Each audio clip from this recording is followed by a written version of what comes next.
This is the continuation of where we stopped, and I welcome you so much. For those who've not subscribed to my account, do something, do something.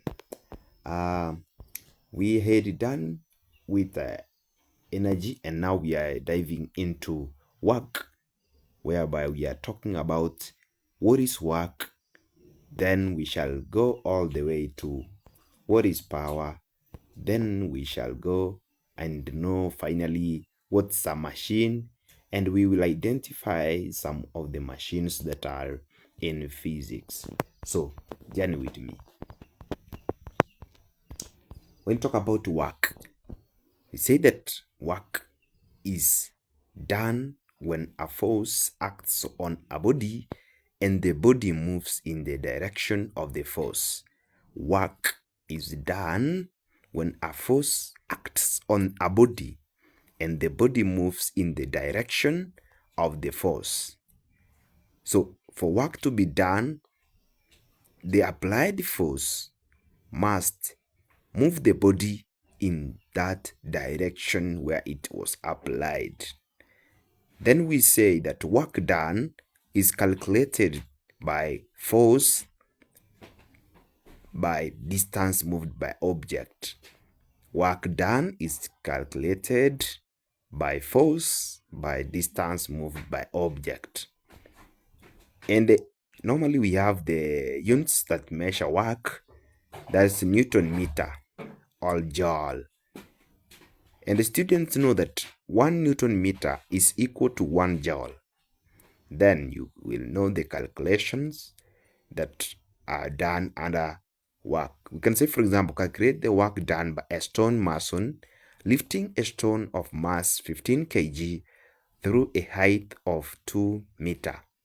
You convert the weight into force, and we say weight is equal to mass times gravitational force. That is 15 times 10. Then by distance 2, then we'll get your answer as 300 joules. That's how simply we calculate work done. Those are some of the calculations that are done. I think we are done with work, and we've agreed that for work to be done, the applied force must move the object in the direction that the force was applied. Then we have power, whereby we say that power is the time rate of doing work, or is the rate of energy conversion. Power is the time rate of doing work, or is the work done per time. Work done per time. You divide work done by time. So the work done that we've done up there, you divide by time, then you get power in, we call them watts. The SI unit for power is watt. You calculate it by dividing work done by time. You divide by time. So watt is the joules per second. Time must be in seconds. Time must be in SI unit, that is, we call them second, and joules. And be so aware that you can see watt in words, it begins with small letter. So you must begin with, and when you write a letter, it must be in caps. So that is the secret behind physics. So, for example, this person has created work, and then this person has created work done and divided it by time. That is how simply we normally work with power. So we've said that for power, it's work done divided by time. You will get power. Then we say machine. A machine is any device that uses a force applied at one point to overcome a force at another point. You know, a machine or device that assists a person in doing work. For example, you have a wheelbarrow. If you apply force, it will enable you to carry a load. That is the only secret behind physics. We give real examples. Then we have 3 quantities dealing with machines. You must know them, students, for you to survive in this topic.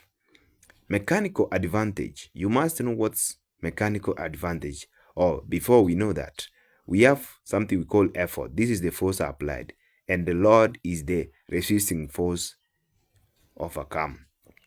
So the Lord is the resisting force and the effort is the applied force. So we have mechanical advantage. When we talk about mechanical advantage, we say that mechanical advantage is the ratio of the load to the effort. Load over effort gives you mechanical advantage. This has no units because it is a ratio. You must be aware of it. So don't calculate and give mechanical advantage a unit. You have done a big mistake. So we have velocity ratio, and this deals with the ratio of distance moved by effort to the distance moved by the load. This time we've done things upside down. We talked about mechanical advantage and we said that load over effort. But here we are talking about ratio of the distance moved by effort to the distance moved by the load, which means you must have the effort distance above, then you divide by effort the load distance. We have something we call efficiency, and this is obtained by dividing work output by work input, or we can say mechanical advantage over velocity ratio, then you multiply by 100%. So that's how simply we talk about this topic. And we have some simple machines, as I told you.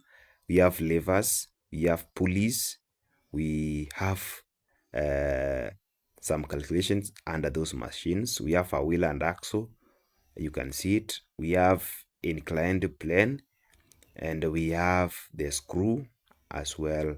We have gears, we have pulley belts, we have hydraulic machines. That's the end of the topic. I want to tell you that this topic is so simple, students. You can follow up and see how things are. We've talked about everything that was to be talked about. Please, I request you just follow up. Don't just relax that Mr. Ho did this, Mr. Job did this. No, just follow up and then you will be good to go. Thank you.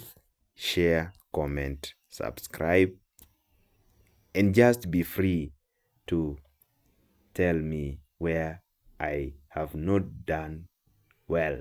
May God bless you.